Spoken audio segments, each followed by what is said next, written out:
Coming up, from music to clothing, how Metro schools are teaching teachers how to spot gangs. And a man writes a check he can't cash. The problem is, he wrote it to the sheriff's department. Tonight on Channel 4 News at 6, working for you. On our broadcast tonight, paying tribute on this day to the nation's veterans, and new questions tonight about what the Army knew and when about the accused killer at Fort Hood. Bearing down along the East Coast, an enormous storm is on the way. Drunk pilots. After the arrest of that United pilot in London, another pilot talks frankly about his battle with the bottle and the flight that almost ended his career. And making a difference tonight, the actress Glenn Close and how her own family experience motivated her to speak up and stand out for others. Nightly News begins now. From NBC News World Headquarters in New York, this is NBC Nightly News with Brian Williams. Good evening today from Arlington Cemetery in Washington to Fifth Avenue here in New York, no more than 500 yards from where we're sitting. And in cities and towns and hamlets across the country and around the world, in parades and small gatherings, Americans thanked veterans for their service on this Veterans Day. And earlier today at Arlington, their commander-in-chief set the tone of thanks. And to those who are serving in far-flung places today, when your tour ends, when you see our flag, when you touch our soil, you will be home in an America that is forever here for you, just as you have been there for us. That is my promise, our nation's promise, to you. Later, President Obama paid the first ever presidential visit to Arlington Cemetery Section 60. That's the newly opened section reserved for veterans of the nation's current dual wars. Of course, Veterans Day took on a different meaning today at Fort Hood in Texas, a strange day after the shooting that left 13 people dead. It's where we begin tonight with our own Mark Potter. Mark, good evening. And good evening, Brian. As sad as this community is, given what happened here, the mood today was much more upbeat as residents celebrated their veterans and current members of the military. Thank you, guys. Thank you. In Killeen, Texas, the town that supports Fort Hood, Veterans Day is always an important celebration. But this year, because of the tragedy close by, is different. I feel like we just kind of had another attack, and every time, even though we support our troops and we always have and we always will, it just seems like, it just kind of brings things a little closer to home. In today's parade, in the hot sun, 85 different groups marched downtown as thousands of every age came out to cheer. We were always ready to roll. Hey! For the active duty soldiers in the parade, what they saw meant a lot. A lot of people out here supporting a good cause, Veterans Day. Along the parade route were Henry Almaguer and his daughter April, who works at Fort Hood and was in the building where the shooting broke out. After what happened, going through that, you really realize what they go through. And it feels more important to show your support and that you appreciate them. Meanwhile, Police Sergeant Kimberly Munley, who was wounded while shooting at the Fort Hood gunman to end his attack, spoke from the hospital on the Oprah Winfrey Show and said she's improving. Things are getting better day by day, and emotionally I'm just hoping that the rest of the officers and the injured and the families of the deceased are healing as well. As part of the community healing process, a small group of Killeen residents held a wreath-laying ceremony today at a memorial along a highway. But when you have events like this that we had this week here, and you ask yourself why, then you know fundamentally that we'd like to think the world's a safe place. A poignant moment with special meaning now because of the tragedy at Fort Hood. And more on Sergeant Munley. She says after being shot, she struggled to remain conscious. And important for investigators, says she remembers everything about the incident.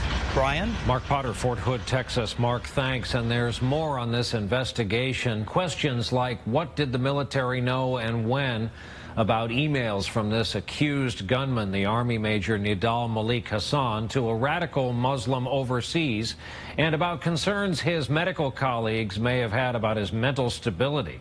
Our justice correspondent, Pete Williams, has been following this part of the story for days. He's with us for the latest from our Washington newsroom. Pete, good evening. Brian, officials now say that Hassan's army superiors had no idea he was emailing a radical Islamic sheikh nearly a year ago. And a report out tonight says while his colleagues had serious doubts about his mental stability, they never formally complained. Former Army colleagues of Hassan's tell National Public Radio tonight that some of them worried a year ago that he might be mentally disturbed. One reportedly even wondered aloud if he was capable of killing fellow soldiers. But they apparently never followed through by filing any formal complaints. They are the ones who brought the religion to us. As for the email contacts between Major Hassan and Anwar al-Awlaki, an advocate of violent anti-Western jihad, officials say they were discovered earlier this year by an FBI-led task force in the western U.S. A second task force then looked into Major Hassan's past and found no record of serious problems. Both concluded the emails were not threatening and closed the inquiry. Though each group included a representative of the Defense Department's Criminal Investigative Service, neither those two agents nor other task force members thought the Army needed to be notified about Hassan's emails. And the Dallas Morning News today posted pictures of Hassan's Texas apartment where a box for a laser aiming device was found. Witnesses reported his handgun had such a device, which could help explain the high number of casualties. And the military is preparing its legal case against Hassan, and the formal charges could come as early as tomorrow, Brian. Pete Williams in our Washington newsroom tonight. Pete, thanks. And on this Veterans Day, President Obama met with his national security team for the 8th time about what to do in Afghanistan. President is reportedly considering 4 options. All of them currently increase the number of U.S. troops there. White House says the president believes the U.S. has to make it clear to the Afghan government that America's commitment is not open-ended. And as you see in Afghanistan today at Camp Eggers, a few hundred service members offered prayers and a moment of silence in honor of Veterans Day. In Great Britain, where it is Armistice Day, Prime Minister Gordon Brown is also struggling with how to handle the war in Afghanistan. Support for the war there is slipping, and this week it got personal. A grieving mother of a dead soldier lashed out very publicly at the Prime Minister after he wrote her a personal letter of condolence. NBC's Donna Friesen reports from London. Across Britain, this was a day to remember those who died in wars past and present. The British death toll in Afghanistan is now 232. As it rises, so does the grief and anger, which British Prime Minister Gordon Brown felt the full fury of this week. It's just an absolute insult to Jamie. Jackie Jane's son Jamie was just 20 when he died in a bomb blast in Afghanistan last month. As he does with all war dead, Prime Minister Brown hand-wrote a letter of condolence. But he made mistakes, among them misspelling her last name and her dead son's first name. Telling me that Jamie's a hero and he can't even spell his name properly. I'd give my life to have my son back. Handwritten and heartfelt, but embarrassingly misspelt. As the story spread, the Prime Minister, who is blind in one eye and admits to bad handwriting, tried to limit the damage. On Sunday, he made a private call to Mrs. Janes, but some say prompted by the Sun tabloid, she secretly recorded it and let him have it. How would you like it if one of your children, God forbid, went to a war doing something that he thought where he was helping protect his queen and country, and because of a lack of helicopters, lack of equipment, your child bled to death? Do you understand, Mr. Brown? Lack of equipment. I'm sorry, Ms. James, but we have tried to give the troops the equipment they need, and I have tried my best. On Tuesday, the Prime Minister, who lost his own daughter when she was 10 days old, was clearly shaken. I'm a parent who understands the feelings when something goes terribly, terribly wrong. He said he never intended to add to a mother's grief, and later that day his apology was accepted.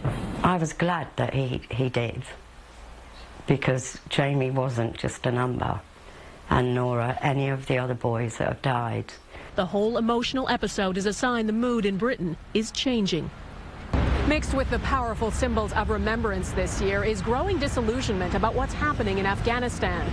A recent poll found 64% of people in Britain think the war is unwinnable. 63% want the troops home. So, though Gordon Brown may, on this Armistice Day, be forgiven for his bad handwriting, for some here, the death toll in Afghanistan is getting much harder to overlook. Donna Friesen, NBC News, London. We turn now to a growing story in this country. One public safety official in North Carolina summed it up this way: it's building up to be something we haven't seen in a while. He was talking about a massive churning storm that may now park itself while growing larger. We're talking about 10 inches of rainfall, 16 to 20-foot waves in some places over days at a time. Perfect assignment for Weather Channel meteorologist Mike Seidel, who joins us from the boardwalk in Virginia Beach in some sporty conditions there tonight. Hey, Mike. Hey, good evening, Brian. This is what we've been seeing all day: 30 to 50 mile-an-hour winds, pounding surf, and blowing sand, stinging me tonight here on the boardwalk. It's all because of what's left of Hurricane Tropical Storm Ida and a juiced-up November jet stream and a long-duration event. This is going to last through Friday. Take a look at the setup.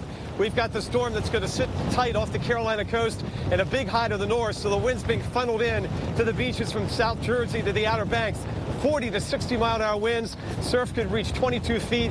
Also, coastal flooding. This could rival or exceed Hurricane Isabel in 2003. Meanwhile, inland, as much as a foot of rain along with these winds. Trees will be uprooted. Already tonight, Brian, up to 10,000 customers are without power. And by the weekend, I'm thinking some folks here will refer to this as their perfect storm. Brian? A story that's going to get even bigger in the coming days. Mike Seidel, something tells me we'll be speaking again tomorrow night. Mike Seidel on the coast of Virginia Beach, Virginia. The same basic storm system gave us some dramatic pictures inland tonight. An entire hillside giving way, sliding onto a highway, captured by a camera crew for television station WDEF in Polk County, Tennessee. They just happened to be on the scene. Officials think it will take weeks to clean up the mess and reopen that road. On Wall Street today, another up day. The Dow gained 44 points, the 6th winning session in a row. And look at the price of gold. Another record set today, $1,114 an ounce now, up more than $12. The weak U.S. dollars contributing to that. It fell to a 15-month low today. When our broadcast continues on this Wednesday night, the latest on the United pilot arrested in London. How big a concern is drinking and flying commercial aircraft? And later, some familiar faces who are making a difference all this week. Tonight, it's actress Glenn Close, for whom it's close to home.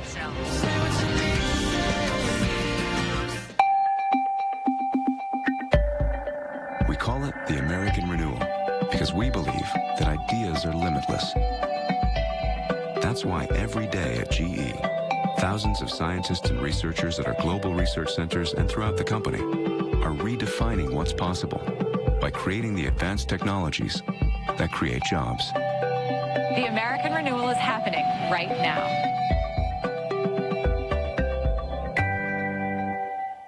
Discover a light yogurt like no other. Activia Light. Delicious, fat-free, and above all, the only one that has bifidus regularis and is clinically proven to help regulate your digestive system. Activia Light. Activia. A bad cold hits your whole body. Alka-Seltzer Plus is specially formulated with cold and flu-fighting ingredients and a strong pain reliever to rush relief everywhere you need it. Alka-Seltzer Plus. Honest ingredients, authentic recipes. That's how Marie Callender's makes pasta al dente, with sauce and pasta that steams separately in your microwave. Perfectly steamed pasta. It's how Marie Callender's does Italian. At the Tailgate Research Institute, we've studied countless tailgates and game day parties, and we've come to a conclusion. It's official. Bush's Baked Beans are a game day hit. And no one recognized you. Jay, I'm a master of disguise. Next game day, enjoy Bush's Baked Beans. Hey, Pete. Hey, Bob. What's up? Oh, I just talked to someone at Fidelity about saving for my kids' college. Huh. What's this? Well, that's how I'm going to get there. It's guidance. Oh, so maybe I should follow it, too. No, it doesn't work that way, Pete. You see, this is my own personalized plan. You got to get one that's right for you. Okay, but I can still walk along it while we talk, right? Yeah, come on. Whatever your destination, Fidelity has the people, guidance, and investments to help you find your way. Fidelity Investments. Turn here. Friday, high school sweethearts reunited until You know, he can't be dead. A scorned lover's plot and a shocking courtroom collapse. Friday the 13th, a Dateline mystery, 9/8 Central on NBC. As promised, we have more tonight on the United Airlines pilot who was arrested in London Monday for showing up in the cockpit with a blood alcohol level over the legal limit. A disturbing development, but as our own Tom Costello reports tonight, cases of pilots flying drunk are rare. United Flight 949 was fully boarded for its transatlantic trip to Chicago when an airline employee blew the whistle on pilot Erwin Washington, an Air Force Academy graduate. Once in London police custody, he was charged with trying to fly drunk.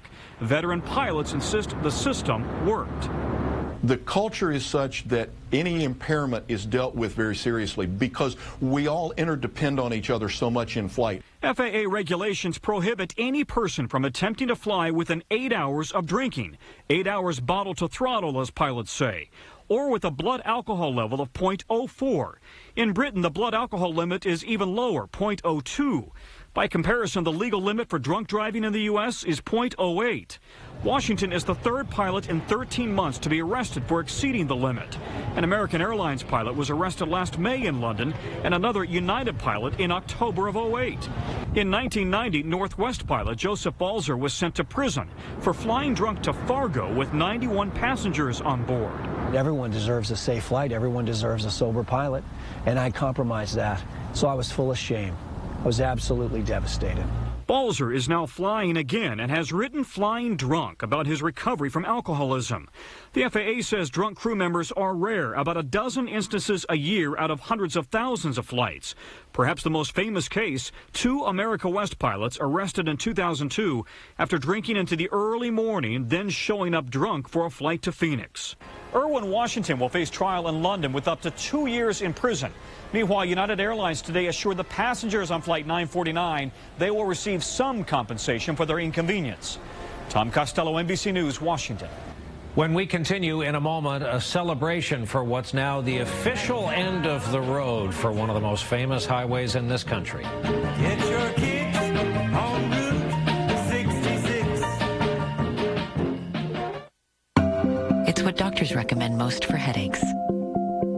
What doctors recommend for arthritis pain in your hands, knees, and back. For little bodies with fevers. And big bodies on high blood pressure medicine. Tylenol works with your body in a way other pain relievers don't. So you feel better knowing doctors recommend Tylenol more than any other brand of pain reliever.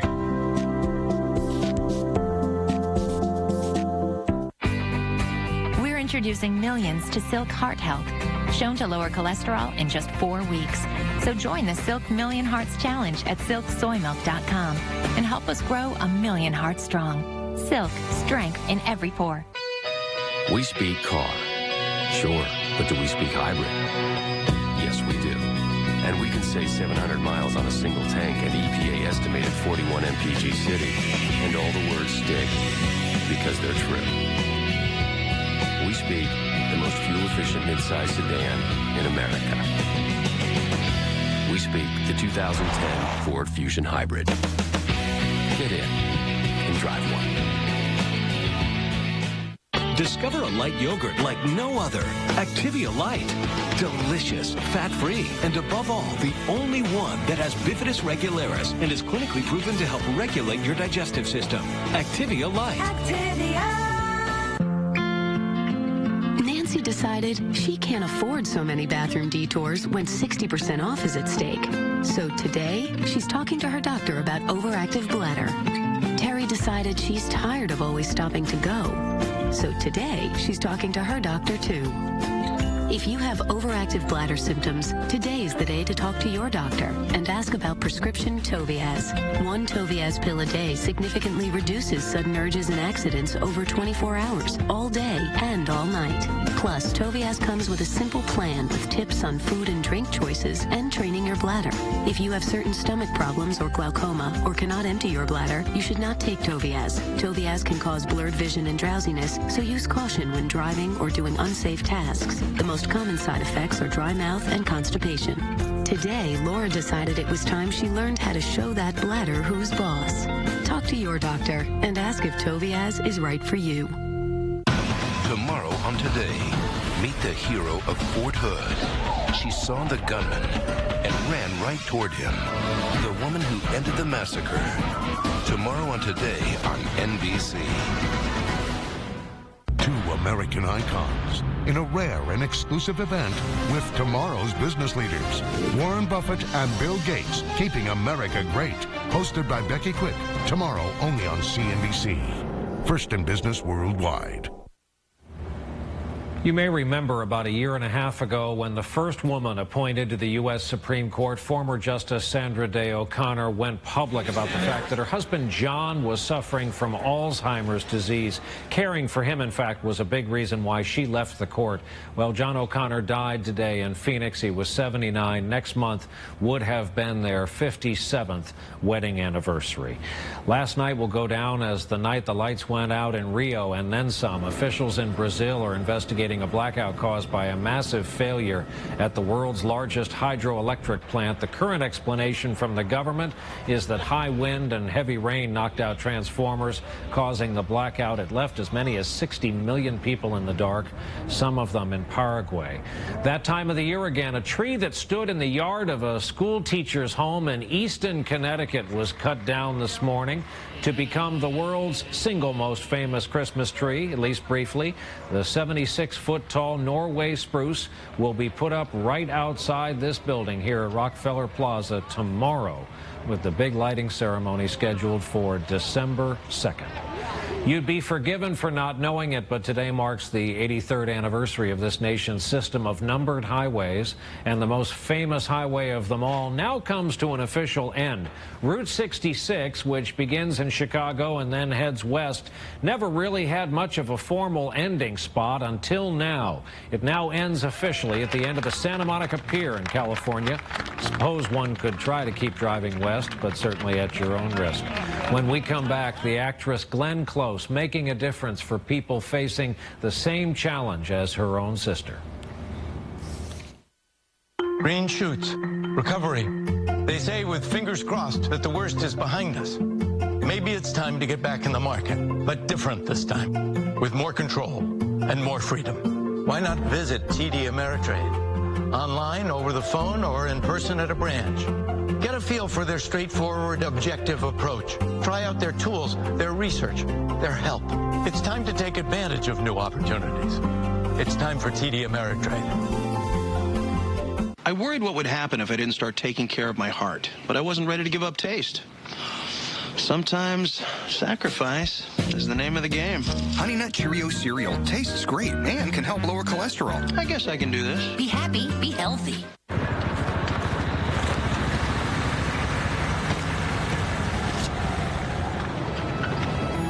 Baker, you seeing this? Guys, it's snowing! So what did you ask for? Something for Dad. To all of our troops and their families, thank you. Because of you, we are all living better. It's not always easy living with COPD, but I try not to let it hold me back. Whether I'm at the batting cages, down by the lake, or fishing at the shore, I'm breathing better with Spiriva. Spiriva is the only once-daily inhaled maintenance treatment for both forms of COPD, which includes chronic bronchitis and emphysema. I take it every day. It keeps my airways open to help me breathe better all day long. And it's not a steroid. Spiriva does not replace fast-acting inhalers for sudden symptoms. Stop taking Spiriva and call your doctor if your breathing suddenly worsens, your throat or tongue swells, you get hives, or have vision changes or eye pain. Tell your doctor if you have glaucoma, problems passing urine, or an enlarged prostate, as these may worsen with Spiriva. Also discuss the medicines you take, even eye drops. Side effects may include dry mouth, constipation, and trouble passing urine. My doctor said I could be doing more to breathe better, and now I am. Ask your doctor about lifestyle changes and once-daily Spiriva. The holidays mean food, and some foods mean gas. Take Beano before you eat to prevent gas. Or take a gas reliever after you get gas and blow it up like a cartoon character floating over Fifth Avenue. Take Beano before, and there'll be no gas. Is the parade on? Coming up, from music to clothing, how metro schools are teaching teachers how to spot gangs. And a man writes a check he can't cash. The problem is, he wrote it to the sheriff's department. Tonight on Channel 4 News at 6, working for you. Making a Difference, brought to you by Beano. In tonight's Making a Difference report, we get to meet the great actress Glenn Close. She's best known, of course, for films like The Big Chill and Fatal Attraction and all her television roles. But when she's home, she's all about family. And on the subject of family, it's her little sister who motivated Glenn Close to raise money and awareness for mental illness. All this week, as you know, we're focusing on the good works of well-known Americans. And Ann Thompson has her story tonight. The work actress Glenn Close does as a volunteer at New York's Fountain House isn't hard. I'm going to take all the red roses. It's the understanding that's difficult. I knew that I wanted to commit to doing something for mental illness. And I didn't want to just be used as important as it is, as kind of a celebrity. You know, I wanted to really dig deep. Because Close says mental illness runs in her family. Her younger sister, Jessie, is bipolar, a disorder that causes erratic shifts in mood and energy. Jessie's condition went undiagnosed until she was 47, even though their father was a doctor. We didn't have any vocabulary for it in our family. None. It just wasn't done to even go to a psychiatrist. You just didn't talk about it. That's changed. 1 in 6 adults has a mental illness, and we face a stigma. The Close sisters are stars of a national public service announcement directed by Oscar winner Ron Howard in New York's Grand Central Terminal. Change a mind about mental illness, and you can change a life. The goal, to raise awareness about mental illness with the hope of changing public perception. What is the stigma of mental illness that you've seen, that you've... Fear is the biggest emotion, I believe, from both of us. What are you afraid of? I'm afraid of what goes with stigma. If you don't have an understanding of mental illness, people tend to make fun, and it's not fun. Glenn watched Jessie go through 5 marriages, years of mania and depression, and suicide attempts. Now Jessie is healthy, the mother of 3 children. How proud are you of Jessie? She's my hero. And just the act of spending a day in Grand Central Station with life going by, hundreds of people going by, big crowds forming, watching this filming going on, wearing bipolar. To understand Jessie, to help, led Glenn to Fountain House, a place where people recovering from mental illness can find housing, jobs, and purpose. With the right kind of treatment and medication in a place like Fountain House, you really can, people get better all the time. It happens all the time. Danielle Marchetti is free to leave the country. A Golden Globe, Tony, and Emmy winner, Glenn Close now stars in the TV series Damages. But it's her supporting role at Fountain House that gives her the greatest reward. Today, we understand people who may be alcoholics and they recover and they can go on and live. People who have cancer can recover and go on and live. Does that same thing need to happen with mental illness? That is a huge message that's very important, that you can get to a place where you can live a full and productive life. A message Glenn Close is sending to America with the help of her little sister. Ann Thompson, NBC News, New York. Ann's full interview with Glenn Close is on our website, nightly.msnbc.com. And tomorrow night, as our terrific series continues, actress Halle Berry also making a difference by putting a face on a problem that many women hide. For now, though, that's our broadcast for this Wednesday night. Thank you for being with us. I'm Brian Williams. We hope to see you back here tomorrow evening. Good night.